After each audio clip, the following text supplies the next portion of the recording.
Uh, my humble pranams to His Holiness Swami Bodhananda Saraswati, my Guru and mentor, happens to be the Paramacharya of Sambodh Foundation worldwide. I have great admiration to Swamiji because he is the founder of Bodhananda Research Foundation for Management and Leadership Studies decades ago. So I am interested to know how you could envision. Today's world, we know spirituality and management are talked about very much. How you could envision at that time about the connection between spirituality and management? I would like to know. There are two reasons. One reason is I started speaking in English. Vedanta. I learned it in English. I started speaking in English.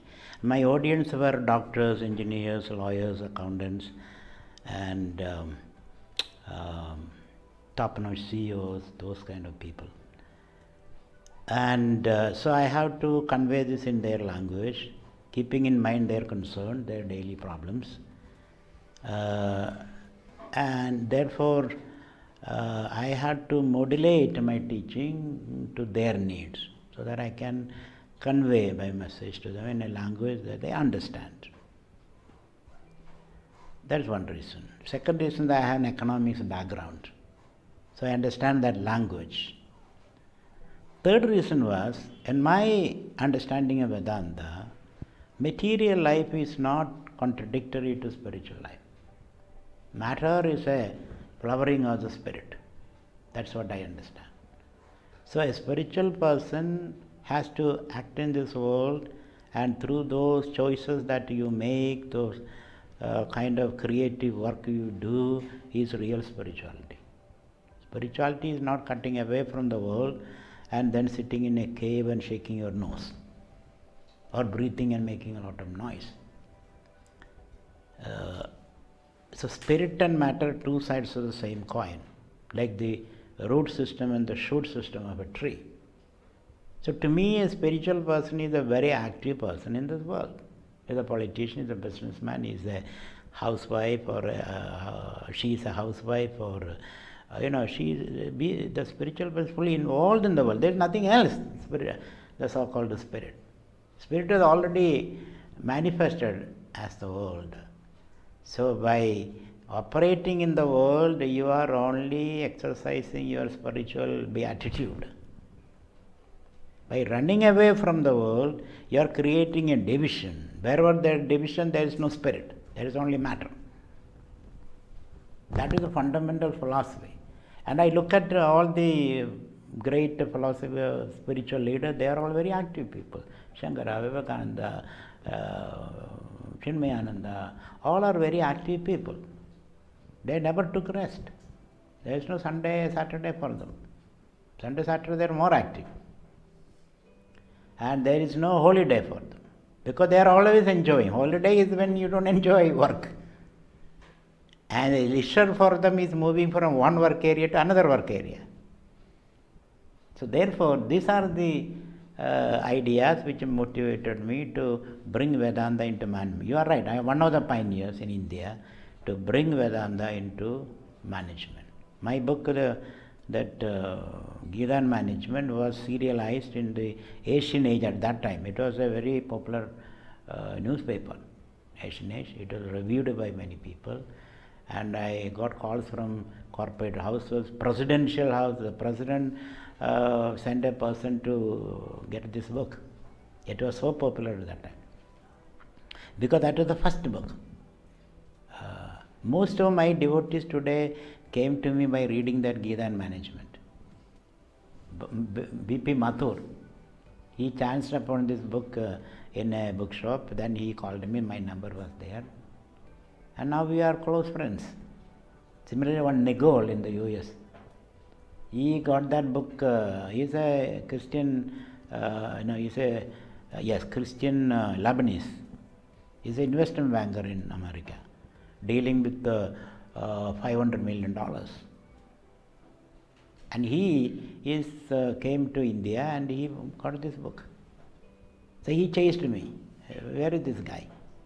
So he contacted Ruth, and then Sharath first, then Ruth, and finally we had a meeting in a restaurant, and then he is my main financier in USA now. Similarly, there is another person who is working in Chase Bank. He's a top person, and he went to Madurai. He is from Tamil Nadu. Went to Madurai. There in a road, on the roadside, somebody was selling books. He saw my self-involvement in interactive world, and he wanted to see where this Swami is. So he came to America, and there was a party. In the party, Padma Nayar's daughter Shobha was there. So they were good friends because her husband also works in McKinsey, he works in Chase Bank, so they know each other. So he said, I am searching for this Swami. Where is this Swami? To Shobha. Shobha says, my God, this Swami is my mother's guru. So he came. So most of the contacts is through these one or two books. So my idea is that a spiritual person has to be very active, very responsible, very creative, and he should burn from both ends. And the more he works, the more he enjoys. So therefore management. And work means work in an organized way. That is what management is all about. What is after all management? Minimum resources, maximum output. Under constraints, time constraint and various other constraints. Creating optimal output. So that's a spiritual person. Otherwise, evening spirituality, bottled spirituality. I wouldn't call it spirituality. Thank you, Swamiji. I am very proud that you are taken as management guru today. Now coming to the management action, which is essentially producing cost-effective quality products and services for the benefit of consumers. And in this enterprise, there must be some values from Indian tradition. That's why you're coining spirituality with management. So how the Indian culture and values are adding values to the management science and practices? Can you explain that? Because management is culture specific and individual specific. You are managing individuals, you are managing organization which is situated, embedded in a cultural context. For example, I tell you one thing. You sell a bottle of Ganga water. You go to Ganga, pick that water, put in a bottle, seal it, and that Ganga water will be bought by an Indian. This is Ganga water, give me 50 rupees. You will happily buy it. Can you sell it to an American? American is a dirty water. He will put under the microscope, my God, this water you are selling, I will sue you. Isn't it? So, management means motivating consumers, customers, bringing products. Most of the products are ideas. What is the idea of this gene? Gunshot genes. Very expensive. What is the gunshot gene? You buy a gene from the Delhi market, blue pant, and spread it in mud, make it look a little jaded, shoot at critical points, knees and thighs and all that, and you bought it from 100 rupees and you sell it for $600. What are you selling? An idea. Most of the time we are selling an idea. The product is mixed with an idea. So, management and leadership are essentially culture specific, individual centric, and therefore you should know the culture in which you are operating. And another reason is Indian culture gives a lot of value to the individual, because Indian culture says a knowledge system where the individual is not included is incomplete. Para and apara vidya. You need apara vidya, the material world, para vidya, the individual. Individual self, mind, consciousness and all that. So if you want to study the individual, the best resource is Indian wisdom tradition, not the Western tradition. Western tradition says individual is a bundle of suppressions and repressions. Isn't it? Whereas the Indian tradition says you are a bundle of bliss. That's what the Indian tradition says. Indian tradition says you are children of immortality. You are a child of immortality. Western tradition says you are a sinner. So if you want to study the individual, his different dimensions, you have to come to Indian wisdom tradition. In the West there is no. They cannot go beyond a limit. So that also motivated me. Earlier it was capital what is more important. Land was more important. Land was wealth. And the natural resources. Then it was capital. Then it was technology. Now it is the individual. How you motivate the individual. Depending upon that, success or failure of an organization. So that's why I say Indian wisdom tradition has a lot to contribute to the emerging market theories and practice. Today's management leaders, they say 90 to 95 part of the action or management practices are same anywhere, whether it's Indian or American or Japanese. So what is that 5 to 10% makes the change in the management practice? It's the culture. There is a universal culture because the 30% of the people who are decision makers in the world, they are globalized people. 30%. They are the one who makes decisions. They are the one who carry a suitcase and jump from this city to that city and encounter different cultures, rule the corporate boardroom. They are the ones. So, those 30% of the people coming from different backgrounds, they carry their baggage into the workplace. So, culture plays a very important role. And not only that, management now is talking about managing diversity. Promoting diversity. If there is no diversity, they will bring diversity.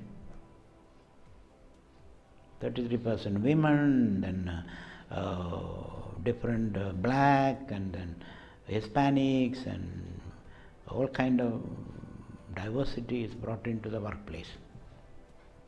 And that's what management creates diversity and manages diversity. So from all that standpoint, can you repeat your question once again? No, the idea was the 10% of difference. The 10% of the difference is this cultural difference. Because we have roots in our culture, then we grow. That's the 10%. So India, if you want to practice management in India, not only you bring best practices from all over the world, but you should know what can appeal to the Indian psyche, which is very important. What kind of word? For example, in India I can say, Subramanian ji, how is your wife and how is your children? You get motivated. In America, you say, what hell are you talking? Why are you interested in my wife? Isn't it? So here that is okay. There it's not okay. Here you can call you have to call your boss sir. In America, you say, call me Jack. He doesn't want you call him sir. He feel insulted by that word. So there are cultural differences. Those differences go in a big way in motivating people. So Swami, in short, address what is Indian management. But can we get a better, clear definition for Indian management? Indian management is what Indians do. Indians practice. Successful Indian. Indian management is based upon the practices of successful Indians. Indian management is based upon the practices of the successful Indians who lived in the past. Indian management based on the recordings of the successfuls of the Indians of the past. So we collect all that, inspired by that. That is why we go to Vedas, Yoga Sutras, Bhagavad Gita, blah, all those texts, and cull insights and information from them. And why say Indian management will have a global appeal? Because India is such a diverse country. And the world is slowly becoming diverse. European culture is very monolithic culture. There is no diversity there. One religion, of course several languages are there, but all the languages are written in one script. One religion, one script, one race, all are white. So therefore, there it is a monoculture. India is a polyculture. Many cultures are, many languages, many cultures. कोश कोश में पानी बदलता है. Isn't it? Every mile the water is different. Food is different. Dress is different. So India has got expertise in managing dissent and diversity. And the management principle of those ability to manage diversity is encoded in Advaita Vedanta. Advaita Vedanta is really scripted for a diverse society. So therefore I believe that what Indians practice today will be what will be practiced in the modern corporate boardrooms or workplaces. They will look to India, not to China, because China is a monolithic culture. 97% is one species, the Han culture, the Han people. India is not like that. So India is a mini universe. And what is practiced here can be extrapolated successfully in the other part of the world, especially in the corporate world. So in the diversity what you mentioned, in the management field, and of course all inclusiveness of Vedanta, for example, Tattamasi, Brahmasmi, etc. And also one family, the global family, Vasudhaiva Kutumbakam. How is put into practice actually? How can it be put into How practice? do you put into practice? Nowadays we encourage a difference and diversity. If I recruit a person, I will say in an interview, do you have an idea which is different from my idea? So I am looking for people who dissent with me, who disagree with me. Otherwise I am only repeating. I am creating a clone of myself. So I am looking for people who bring new ideas, will challenge me, will disagree with me, will lock horns with me. Those are the people I need. Who will make me unsettled. So otherwise, the same thing repeated, all yes men, it is not going to create add value. So that dissent and that disagreement, encouraging that, become the rule of the world today. So therefore, we have to encourage that. We should not dissuade that with a sledgehammer leadership. If you disagree with me, I'll chop your head my way or all the way to the highway. No, that's not going to work. So we are creating consensus. What was the question? The question was all inclusiveness. Yeah, this is all inclusive. All inclusiveness is I can live with the difference and dissent. Not only that, if somebody disagrees with me, I have to be patient and understand why he is disagreeing. How can I include him? There is no bad apple for a good manager. I must be able to include him because he is representing a force in the world. So I have to include him. If I don't include him, I am depriving myself another source of energy. In the process, not only deprive myself, I reduce myself. I deplete myself. So I must, if you disagree with me, I must engage with you. And then I develop new strategies of inclusiveness, like that. Excuse me. Management is talking always about competition. An Indian value, ahimsa paramo dharma, non-violence. How can you... Indian values are all based on competition. How did Arjuna get a wife? Through competition. Draupadi was won through competition. Everywhere there is competition. In Veda chanting there is competition. Who chants better? With the right pronunciation, accent and all that. So there is no place where competition is not employed. as a method of finding talent and developing talent. Now, competition also means, what is the meaning of the word competition? Competition means, let us grow together. That's the meaning of, root meaning of competition. Let us work together, let us grow together. Let us challenge each other. Parasparam bhavayanta. I challenge you, you challenge me. And in the process we grow together. So com means together. Confriend. You confront him means let us think together. That is the meaning of confrontation. Confrontation does not mean I am taking the sword and fighting with you. Confront means, okay, you disagree with me, let us sit down and think together. So confront, competition, all means let us work together and challenge each other and then grow. How do I know whether I have muscles? I know I have muscles by lifting heavier and heavier stones. So how do I know I am saying the right thing? By bouncing on you. And when you disagree and you say, no, you are wrong, I should not get shattered. Isn't it? Then I have to say, okay, explain to me how I am wrong. Convince me. If you cannot convince me, be patient with me. So this way, you can accommodate all dissenting groups. That is called the ahimsa. So essentially there is no himsa there. There is no himsa there. There's ahimsa means accommodating difference and dissent. That's my definition of ahimsa. So in Swamiji's book you have told about